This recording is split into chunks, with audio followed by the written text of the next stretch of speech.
नमस्कार। अंतर्राष्ट्रीय योग दिवस की सभी को ढेरों शुभकामनाएं। आज का दिवस हम सब के लिए महत्वपूर्ण दिवस है और अंतर्राष्ट्रीय स्तर पर इस दिवस को मनाया जा रहा है। अब ये हमारे जीवन, हमारी संस्कृति का एक अभिन्न अंग बन चुका है।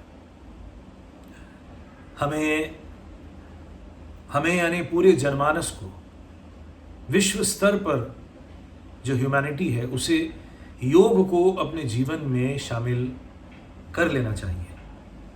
काफ़ी लोग कर रहे हैं, काफ़ी लोग कर चुके हैं, लेकिन अगर इसे एक आदर्श के रूप में, एक आइडियोलॉजी के रूप में, एक जीवन शैली के रूप में हम इसे उतारें, इस पर अमल करें, तो हमारे जीवन में आमूल चूल परिवर्तन आ सकता है। हम ज़्यादा खुशहाल, ज़्यादा सेहतमंद और ज़्यादा पॉजिटिव बन सकते हैं। आज का ये दिन हमें इसी तरफ फिर से विचार करने के लिए प्रेरित कर रहा है। हमें इस दिवस की ये विशेषता अपने मन में रखनी चाहिए। अंतर्राष्ट्रीय स्तर पर योग के एक विशेष अंग को, जिसे हम योग आसन कहते हैं, तीसरा अंग है ये। योगासन को सभी लोग स्वीकार कर चुके हैं। उसकी वैज्ञानिक पद्धति को, उसका जो मेडिकल बेनिफिट्स हैं हार्मोन्स और ग्लैंड्स को लेकर, इसको सभी लोग स्वीकार कर चुके हैं और उस पर चल भी रहे हैं। मैंने भी अपने ट्रेनिंग सेंटर, जो एकेडमी मैं चलाता हूँ, जिसमें मैं एक्टर्स को ट्रेन करता हूँ, जिसका नाम ही मैंने अभिनय योग रखा है। उसमें योग शब्द दो तरह से काम करता है। एक तो अभिनय अपने आप में योग है, और योग की जो कुछ फंडामेंटल चीज़ें हैं, जैसे मॉरल प्रिंसिपल्स हैं, जैसे योगासन है, जैसे प्राणायाम है, उसको मैंने बाकायदा अपने करिकुलम में रखा है। और जब भी नए विद्यार्थी आते हैं, स्टूडेंट्स आते हैं, वर्कशॉप्स होती हैं, हमारे 3 महीने के बैचेस चलते हैं या कोई थिएटर करते हैं, तो मैं स्टूडेंट्स को अक्सर योग की बुनियादी बातों से अवेयर कराता हूँ। अभिनय योग तो मेरा रिसर्च विषय है ही। इस पर आने वाले समय में और वीडियोस ज़रूर बनाऊंगा। और एक नए किस्म का स्कूल ऑफ थॉट है, अभिनय और योग को मिलाकर जो बनाया है। खैर, आज उसकी चर्चा नहीं करूंगा। आज योग, जो क्लासिकल योग है, महर्षि पतंजलि ने ये योग दर्शन जो पूरे जनमानस के कल्याण के लिए दिया है, आज से 2500-3000 साल पहले, उस पर कुछ थोड़ा सा प्रकाश डालूंगा। कोई भी व्यक्ति यदि योग के रास्ते पर चलना चाहता है तो सबसे पहले वो फिजिकल एक्सरसाइजेस के जरिए ही अपने आप को कनेक्ट करता है। लेकिन हमें ये समझना होगा कि योग अपने आप में एक स्कूल है, एक फिलॉसफिकल स्कूल है। भारत की ये विशेषता एंशिएंट टाइम्स में रही है कि हमारे यहाँ कई फिलॉसफिकल सिस्टम्स डेवलप हुए। ये ठीक वैसा ही हुआ जैसे ग्रीस में हुआ। आज भी हमारे पास पुराने ग्रीक फिलोसोफर्स की ढेर सारी पुस्तकें, ढेर सारे आइडियाज़ मौजूद हैं। उस पर अमल कितना हो रहा है ये अलग बात है, लेकिन उस वक्त उस सिविलाइजेशन में ग्रीस और भारत, इन दोनों में फिलॉसफी अपने चरम पर पहुंची थी। तो उस दौरान योग भी एक स्कूल ऑफ थॉट के रूप में डेवलप हुआ। इसको कंपाइल करने वाले महर्षि पतंजलि हुए। और अष्टांग योग, 8 अंगों से बना हुआ ये सिस्टम अपने आप में एक परिपूर्ण सिस्टम है, जो मनुष्य जीवन का जो परम लक्ष्य है, जो चरम लक्ष्य है, उस पर पूरी शिद्दत के साथ चलने का एक मार्ग है, एक पथ है, और अल्टीमेट लिबरेशन तक ले जाने का एक रास्ता है।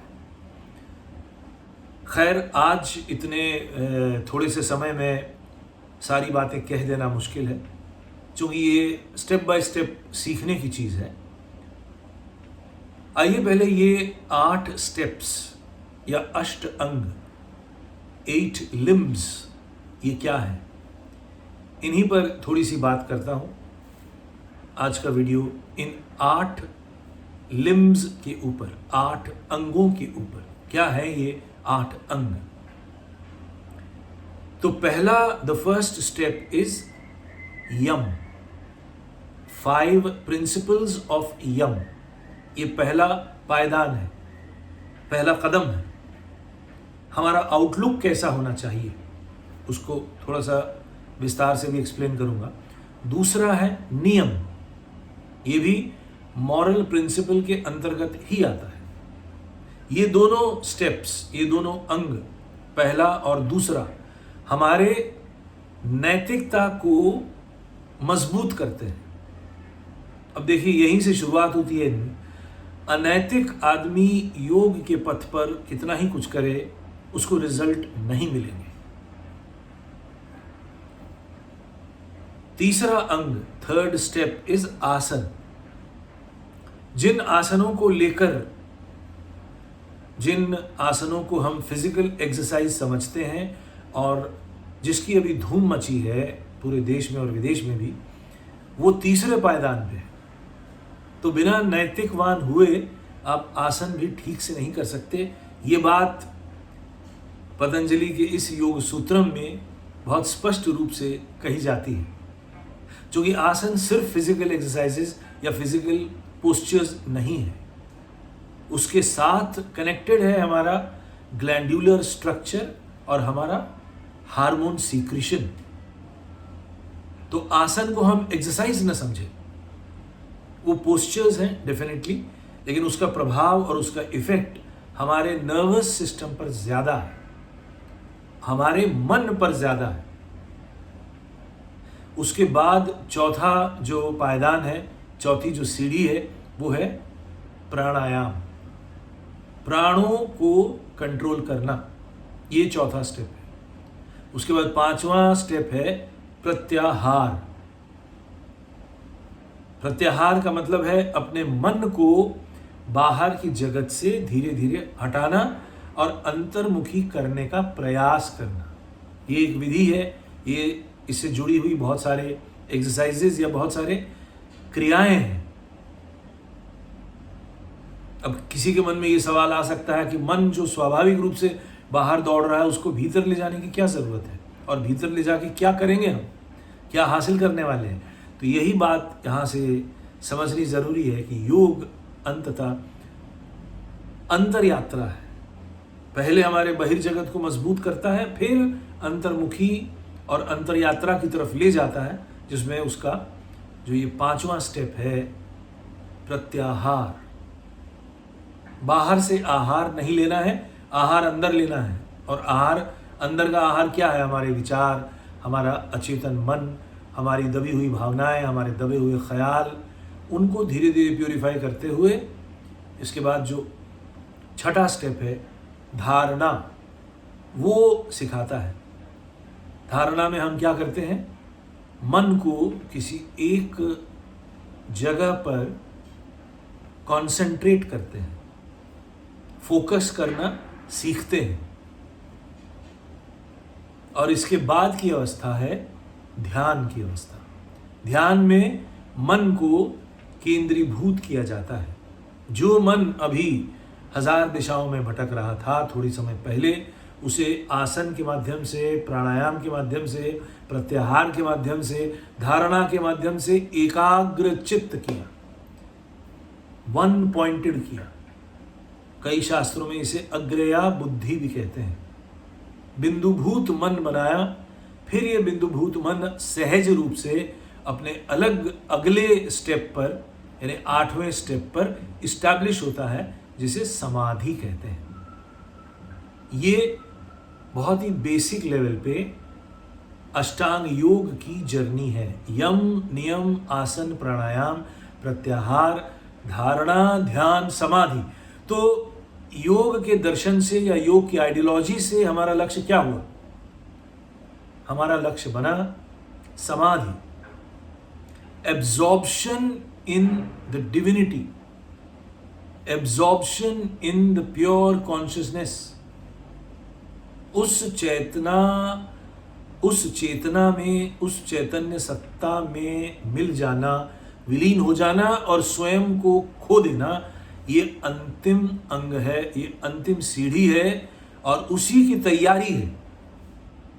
तो पहले हमें इसको स्वीकार करना पड़ेगा कि हमारे जीवन का अंतिम लक्ष्य क्या है। तो आइए एक एक स्टेप पर हम थोड़ी थोड़ी बात करते हैं।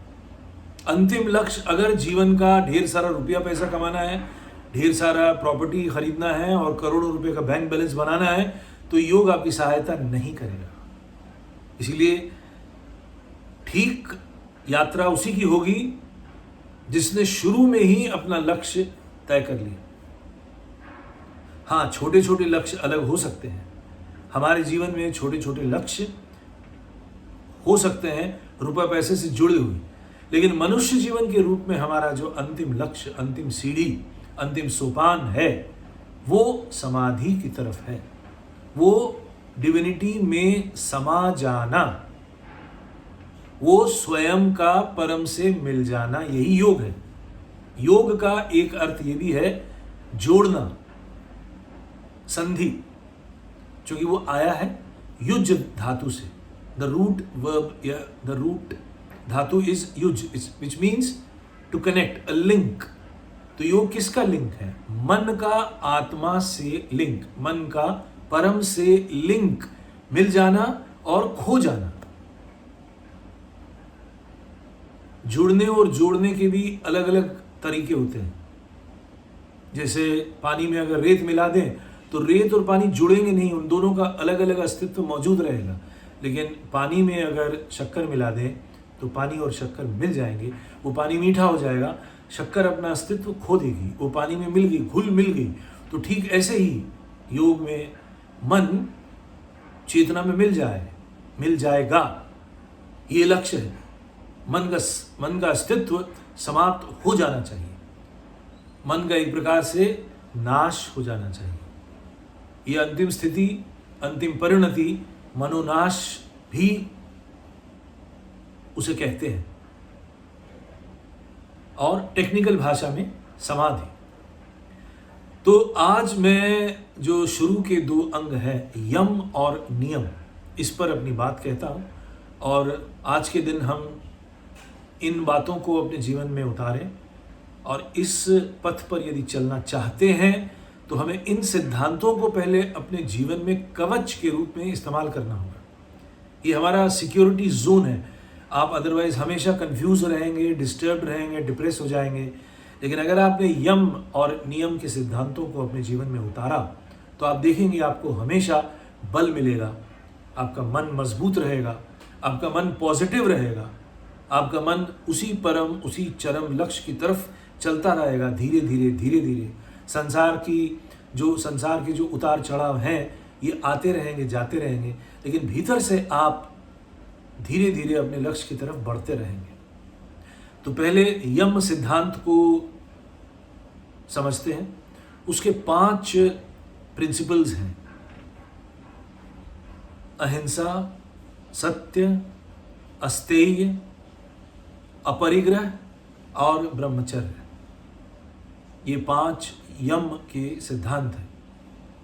तो एक एस्पायरेंट को, योग के पथ पे चलने वाले एक नए स्टूडेंट को पहले इन 5 को समझ के अपने जीवन में उतारने की कोशिश करनी होगी। इन 5 को स्वीकारना होगा और अपने नैतिक बल से इस पर एक कमिटमेंट लेके चलना होगा। तो पहला ही सिद्धांत क्या है? वो है सत्य। ये सत्य शब्द, पहला सिद्धांत वैसे अहिंसा है, लेकिन मैं अक्सर पहला सिद्धांत सत्य बोलता हूँ, क्योंकि सत्य से ही आपका वो लक्ष्य तय हो जाता है।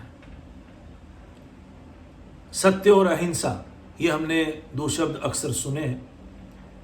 तो ये सत्य क्या है? इस संसार में हम जो कुछ देखते हैं वो चेंजेबल है, वो परिवर्तनशील है, उसमें चेंज आता रहता है, बदलता रहता है।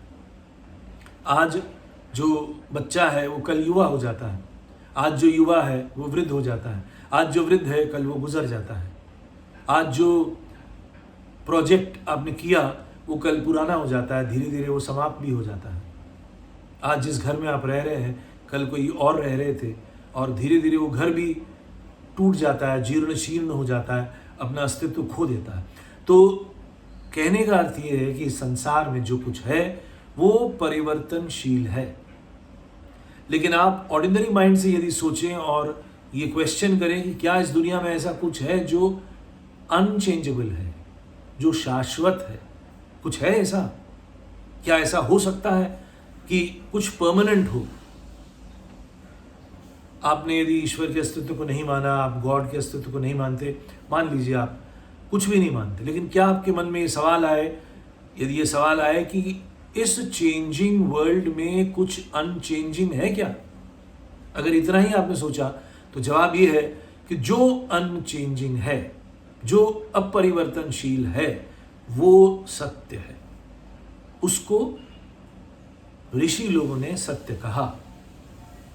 ये सत्य ब्रह्म भी कहा जाता है, ये सत्य आनंद भी कहा जाता है। तो उसको स्वीकारना है। यही सत्य आपका गोल है, यही सत्य आपका लक्ष्य है। ये सच बोलने से अलग है। ऑर्डिनरी लाइफ में हम जैसे सच बोलना कहते हैं, वो सत्य नहीं है। हमारे देश में मॉडर्न सिविलाइजेशन में सत्यमेव जयते, इसका अर्थ जनरली इससे लिया जाता है कि सच बोलने की विजय होती है। ये ठीक है, सच बोलने को वैसे योग में, संस्कृत में रित कहा गया है, टू स्पीक द ट्रूथ। और ट्रूथ शब्द सत्य का पर्यायवाची नहीं है। हम रियल लाइफ में सच बोलें ये जरूर है, लेकिन सच और सत्य इन दोनों में अंतर है, और बड़ा अंतर है। सत्य तक पहुंचने के लिए सच बोलना जरूरी है। आप मिथ्याभाषी अगर हों, अगर आप मिथ्या को प्रश्रय देते हैं, झूठ बोलने को प्रश्रय देते हैं, तो आप योग के पथ पे नहीं चल सकते। वैसे वो पूरा वाक्य सत्यमेव जयते नानृतम ऐसा है। नानृतम का मतलब है अनृत नहीं है। अनृत का मतलब है झूठ। अनृत का मतलब है one that which doesn't exist. तो पुराने लोगों ने, ज्ञानी लोगों ने इस संसार को अनृत ही कहा है। ये रियलिटी में एग्जिस्ट नहीं करती है, because it keeps on changing. The physical world, the world which we observe with our eyes is anrita, is mithya, और philosophically maya, which is changeable. So what is not changeable is Satya. So believe in Satya, accept Satya as your foremost goal of your life. तो सत्य को अपने जीवन का लक्ष्य मान के जीना है, मानना है, तो ही आप यम के इस पहले सिद्धांत को स्वीकार कर रहे हैं। दूसरा सिद्धांत अहिंसा। अहिंसा का मूल मंत्र यही है कि मन, वचन और कर्म से दूसरे का अहित नहीं करना। अब देखिए कितना बड़ा सूत्र है और कितना बड़ा आदर्श है। हम जानबूझकर किसी का नुकसान नहीं करेंगे, किसी को दुख नहीं देंगे, किसी को तकलीफ नहीं देंगे जानबूझकर। अनजाने में कुछ हो गया तो अलग बात है, लेकिन बहुत लंबे समय तक आपसे अनजाने में गलत होता जाएगा, अनजाने में आप हिंसा करते जाएंगे, तो ये भी ठीक नहीं है। अहिंसा का ये सिद्धांत सबसे मजबूत और कड़ा सिद्धांत है। लेकिन इसका दूसरा पक्ष ये भी है कि अगर कोई आपका अहित कर रहा है, कोई आपका नुकसान कर रहा है और लगातार कर रहा है, तो आपको बल का प्रयोग करना होगा अपनी रक्षा के लिए, स्वयं की रक्षा के लिए, परिवार, कुटुंब और देश की रक्षा के लिए। यदि आपको शस्त्र भी उठाना पड़े तो वो भी अहिंसा का ही हिस्सा है। सेल्फ डिफेंस में आप नुकसान कर सकते हैं सामने वाले का, क्योंकि आपका नुकसान हो रहा है। जैसे हम यदि कोई ऐसा जानवर आता है जो आपका नुकसान कर रहा है, जैसे जहरीला सांप है या कोई शेर है, कोई चीता है जो किसी बच्चे को ले गया, बच्चों को खा गया, किसी ऐसे एरिया में आ गया जहाँ लोग रहते हैं, तो उस शेर को मारना या चीते को मारना आपका फर्ज बन जाता है और वो अहिंसा का ही पालन हुआ। लेकिन बाय एंड लार्ज जानबूझ के किसी को तकलीफ न देना, यही अहिंसा का फंडामेंटल प्रिंसिपल है। तीसरा जो सिद्धांत है वो है अस्तेय। अस्तेय का अर्थ है चोरी न करना। चोरी का मतलब दूसरे की चीज को अपना समझ के ले लेना। जो आपने श्रम से अर्जित नहीं किया है और उसको आप ले रहे हैं, ये चोरी है। इसके पीछे जो मनोविज्ञान है वो ये है कि आप जिस काम से, जिस पैसे से रोजी रोटी कमाएंगे और जिस रोजी रोटी से आप अपना खाना खाएंगे, घर बनाएंगे, परिवार को पालेंगे, बच्चों को पालेंगे, बच्चों की शिक्षा देंगे, वो ईमानदारी का पैसा होना चाहिए। यहाँ 100% जोर इस पर है कि आपको अपनी मेहनत से, ईमानदारी से रुपया पैसा कमाना चाहिए और उससे अपना पालन पोषण करना चाहिए, अपने परिवार का। चोरी के धन से आप जो अपना पालन पोषण करेंगे वो लॉन्ग टर्म में योग की दृष्टि से नुकसानदेह है, क्योंकि आपकी बॉडी में सेल्स वैसे बनेंगे तो चिंतन वैसा होगा, चिंतन वैसा होगा तो फिर जो आप आगे चल के धारणा और ध्यान जैसी क्रियाएं करना चाहेंगे वो संभव नहीं होगा।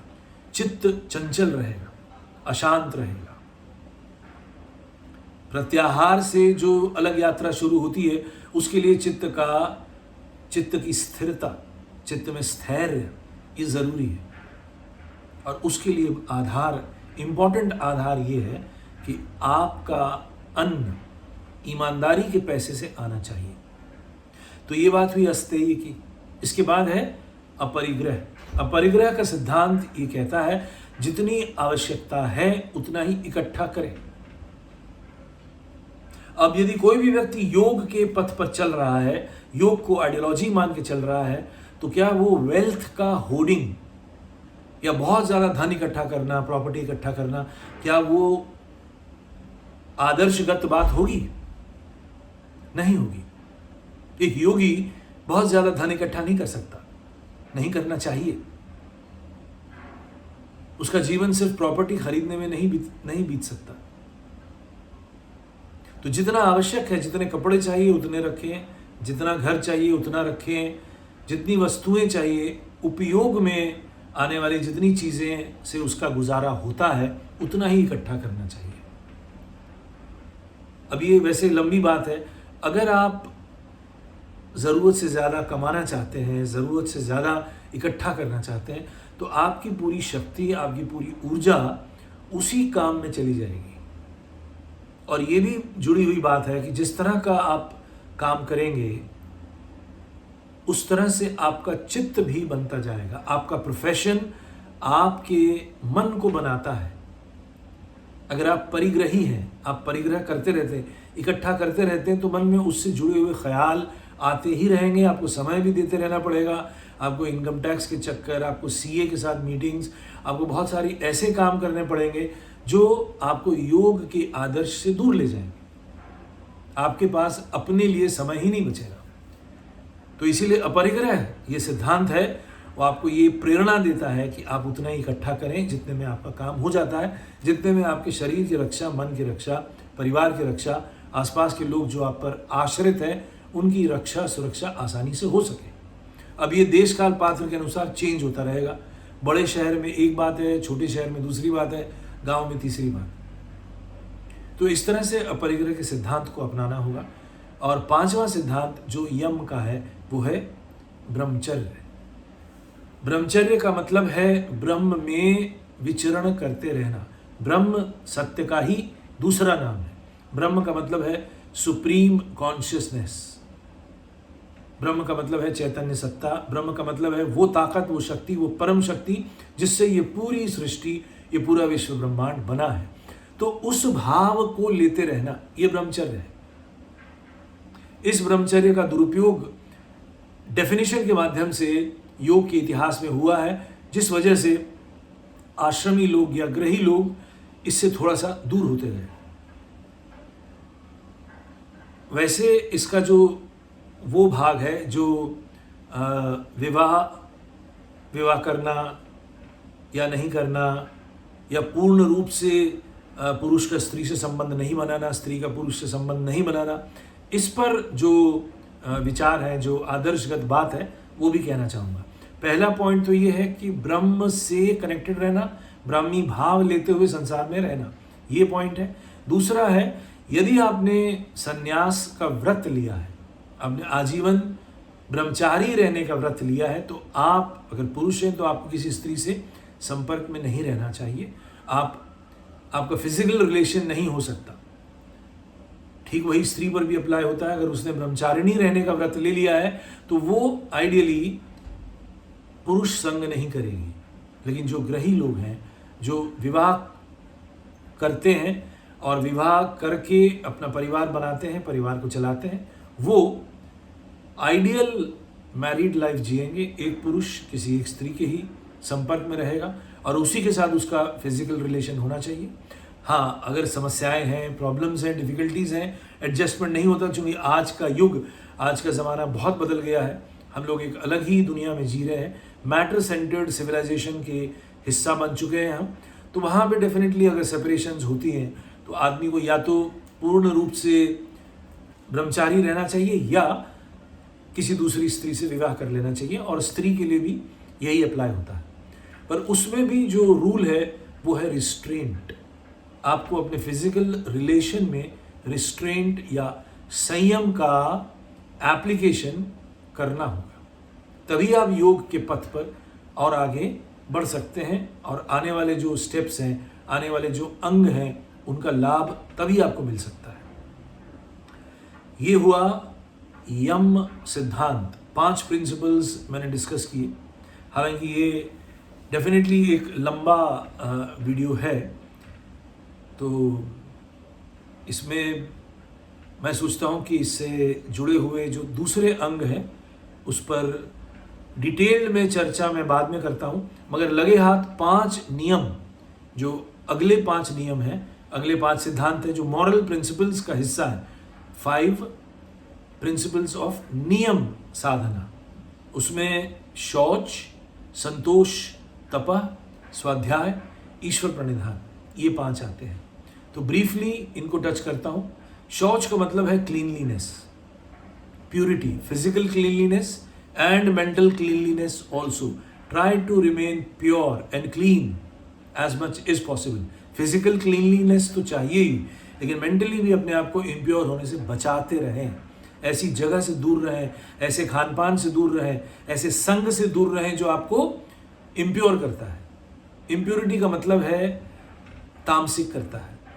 देखिए, बात से बात निकलती है। योग के जगत में 3 प्रिंसिपल्स की बहुत चर्चा है। ये दर्शन के जगत में भी है। सत्वगुण, रजोगुण, तमोगुण। हर वो चीज़ जो आपको तामसिक बनाती है, जो तमोगुण है, तमोगुण से आपको बचते रहना चाहिए। तो शौच में भी यही सिद्धांत है। विचारों में अगर सत्वगुण चाहिए तो आपको तामसिक विचारों से दूर रहना चाहिए, तामसिक एसोसिएशन से दूर रहना चाहिए, तामसिक एरियाज से दूर रहना चाहिए, तामसिक खान पान से दूर रहना चाहिए। फिर इसके बाद आता है संतोष। संतोष का मतलब है कंटेंटमेंट। जो मिला उसे स्वीकारा। हमेशा रोते रहना, हमेशा फ्रस्ट्रेटेड रहना, हमेशा शिकायत जोन में रहना, ये एक योगी के लक्षण नहीं है। डिसकंटेंटेड आदमी योगी नहीं हो सकता। यहीं पे वो कट जाएगा। नियम के सिद्धांत में ही वो फेल हो जाएगा अगर वो संतोषी नहीं है तो। अब साइकोलॉजिकल बात यह है कि अगर कोई नया व्यक्ति, युवा व्यक्ति, 20 साल, 22 साल, 23 साल, 24 साल का लड़का या लड़की करियर बनाने के पथ पे संतोष को अगर फॉलो कर रहा है तो क्या वो बड़ी चीज़ हासिल कर पाएगा? बड़ा लक्ष्य है तो उसको जब जब जो मिला है उससे संतुष्ट होना चाहिए। संतोष धन का मजा लेना बहुत ज़रूरी है। जाहिर है आप बहुत समय तक एक ही जगह रहें, ये अच्छी बात नहीं है। आपको अपनी तरक्की के लिए, अपने ग्रोथ और प्रमोशन के लिए कोशिश करते रहनी चाहिए। तो उसके लिए डिसकंटेंटमेंट आ ही जाता है। बिना डिसकंटेंटेड हुए आप आगे नहीं बढ़ते। ये भी बात सच है, साइकोलॉजिकली ये बात बिल्कुल सच है। लेकिन आप हमेशा डिसकंटेंटेड रहें, ये अच्छी बात नहीं है, ये ठीक नहीं है।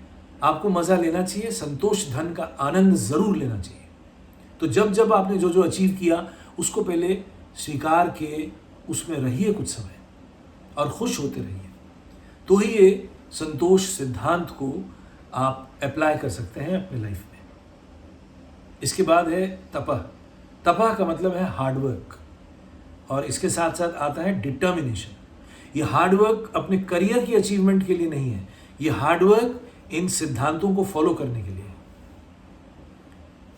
आप कोई भी कार्य जब करते हैं उसमें आपको हार्डवर्क से गुजरना पड़ेगा, उसमें आपको परसिस्टेंट होना पड़ेगा, चाहे वो आपकी स्कूल की एजुकेशन हो या करियर हो, नौकरी ढूंढने के लिए कोशिश हो या अपने नौकरी को बचाते रहने के लिए कोशिश हो या योग के रास्ते पर चलने के प्रयास हो। इन सब में आपको परसिस्टेंट, लगातार अभ्यासरत और हार्डवर्क से गुजरना पड़ेगा, पसीना बहाना पड़ेगा, डिफ़िकल्ट कंडीशंस को आपको एक्सेप्ट करना होगा।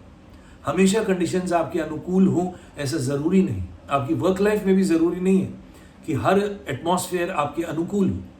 तो जो कई बार ऐसे एटमॉस्फेयर, ऐसे एनवायरनमेंट में आपको काम करना पड़ता है, रहना पड़ता है या योग की चीज़ों को सीखना पड़ता है, तो उसमें जो डिफ़िकल्टीज़ आती हैं, डिफ़िकल्टीज़ आएंगी, उससे आपको संघर्ष करते रहना होगा, उसे स्वीकार करते हुए अपने आप को और मजबूत बनाते रहना होगा।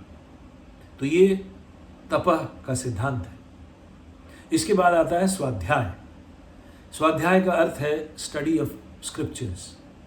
स्क्रिप्चर्स की कमी हमारे देश में नहीं है और दर्शन की कमी हमारे देश में नहीं है।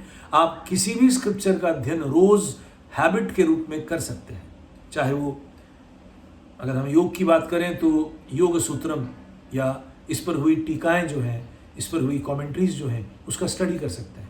उसके अलावा हमारे पास ढेर सारे शास्त्र हैं, योग के, तंत्र के, भगवद गीता, उपनिषद, बायोग्राफीज, ऑटोबायोग्राफीज, पुराण है, वेद हैं।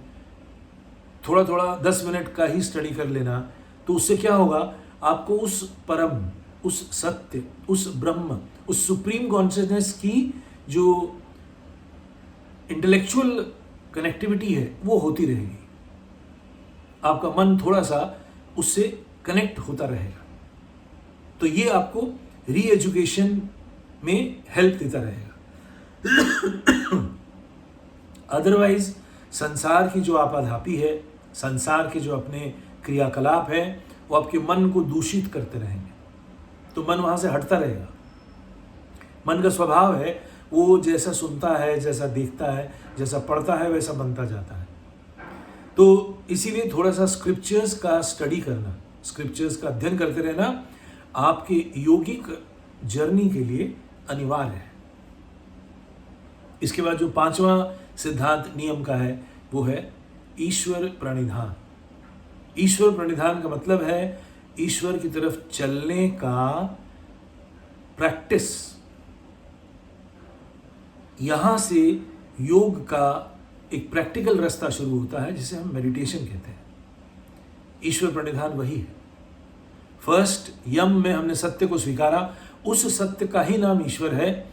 उस ईश्वर की तरफ चलने का जो पथ है उस पे चलना, वो आपको एक टीचर से ही मिलता है, वो आपको गुरु से मिलता है, वो आपको मास्टर ढूंढने से मिलता है, वो आपको सीनियर आचार्य से मिलता है जो ऑलरेडी इस पथ पर है। तो उसको खोजना और उससे वो पथ का जो उसके जो सेलिएंट फीचर्स हैं उसको जानना और उस पर अभ्यासरत होते रहना, ये ईश्वर प्रणिधान कहलाता है। तो देखिए, पहले स्टेप में 5 सिद्धांत यम के, दूसरे स्टेप में 5 सिद्धांत नियम के, इसके बाद आसन का स्टेप आता है। तीसरा अंग है आसन। तो योग कितना स्पष्ट ये क्लियर करता है कि बगैर यम और नियम को अप्लाई किए आप आसन भी ठीक से नहीं कर सकते और नहीं सीख सकते। क्योंकि आसन, जैसे मैंने थोड़ी देर पहले कहा था कि आसन सिर्फ फिजिकल एक्सरसाइज नहीं है, वो इसके बियॉन्ड है। वो आपके मानसिक जगत को एक्टिवेट करता है, अलग दिशा में ले जाता है। और दिशा क्या है? दिशा है ध्यान की दिशा, दिशा है प्रत्याहार की दिशा, दिशा है धारणा की दिशा। लेकिन वो करने से पहले आपकी बॉडी और माइंड में ये बातें आ जानी चाहिए जो अभी मैंने डिस्कस की हैं, और इस पर आपको चिंतन करते हुए, मनन करते हुए इसे अपने जीवन में अपनाते रहना पड़ेगा। आपने पढ़ लिया, आपने जान लिया, लेकिन इसको रिवाइज करते रहना पड़ेगा। तो आज मैं यहीं पर अपनी बात समाप्त करता हूँ, क्योंकि बात लंबी होती है, लंबी हो जाएगी मुझे पता है। लेकिन आज अंतर्राष्ट्रीय योग दिवस के अवसर पर मैं ये याद दिलाना चाहूँगा कि हम यम और नियम को अपने जीवन में उतारें, अपने जीवन में अपनाएं और फिर आसन से अपने आप को मजबूत करें, प्राणायाम से अपने आप को मजबूत करें। मजबूत शरीर होगा, क्योंकि योग कहता है शरीर का जो नर्वस सिस्टम है वो मजबूत होना ज़्यादा ज़रूरी है। तो नैतिकता और आसन प्राणायाम से वो मजबूत हो जाता है। फिर इस मजबूत शरीर और मन को प्रत्याहार, धारणा और ध्यान से हम चरम लक्ष्य की तरफ ले जाते हैं, जिसमें हमें जब सफलता मिलती है तो समाधि की अनुभूति होती है, आनंद की अनुभूति होती है। तो आज के दिन मैं ये कामना करता हूँ आप सब नैतिकवान बने, यम और नियम को अपने जीवन में उतारें और योग को एक आदर्श के रूप में स्वीकार करें। आज समाज में आदर्श की एक कमी स्पष्ट दिख रही है। एक आइडियोलॉजी विहीन समाज में हम सभी जी रहे हैं, लेकिन योग को अगर हम अपने जीवन में एक आइडियोलॉजी के रूप में लेते हैं तो हम सबका कल्याण संभव है। और सामाजिक जीवन में जहाँ इतनी उथल पुथल और क्लैशेस स्पष्ट दिखाई देते हैं, वहाँ पे शांति, वहाँ पे प्रमा, वहाँ पर संपन्नता, इस सब को हम देख सकते हैं, इस सब को हम ला सकते हैं। इन बातों को सुनने के लिए बहुत बहुत धन्यवाद। नमस्कार।